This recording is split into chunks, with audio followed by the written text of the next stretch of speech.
Hi guys, rajma kurma, puri, சப்பாத்திலாம் ரொம்பவே டேஸ்ட்டாக இருக்கும். நான் சொல்கிற மாதிரி ஒரு தடவை ட்ரை பண்ணி பாருங்கள். அதுக்கு வெங்காயம், தக்காளி, பச்சை மிளகாய் எடுத்துக்கோங்க. ராஜ்மா, உருளைக்கிழங்கு பாயில் பண்ணி எடுத்து வச்சுக்கோங்க.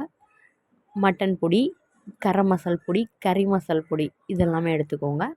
ஒரு சட்டியில் எண்ணெய் ஊற்றிட்டு சோம்பு போட்டு சோம்பு நல்லா பொரிய விடுங்க. சோம்பு பொரிஞ்சதும் வெங்காயம், பச்சை மிளகாய் போட்டு ரொம்ப வதக்க வேண்டாம், இந்தளவு வதக்கினா போதும். இப்போ வந்து நம்ம தக்காளி சேர்த்துடலாம்.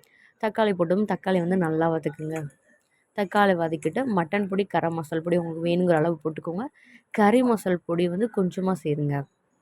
சேர்த்துட்டு இப்போ இதை மிக்ஸ் பண்ணிவிட்டு கொஞ்சமாக தண்ணி ஊற்றிட்டு மிக்ஸ் பண்ணிக்கோங்க நல்லா. இப்போ ராஜ்மாவையும் உருளைக்கிழங்கும் இதில் போட்டு நல்லா மிக்ஸ் பண்ணிக்கோங்க. மிக்ஸ் பண்ணிவிட்டு உங்களுக்கு வேணுங்கிற தண்ணி ஊற்றி நல்லா கொதிக்க வைங்க. கொதிச்சா ரெடி. பூரியோடு சேர்த்து சாப்பிடுங்க. பூரி நிறைய உள்ள போகும். பாய்.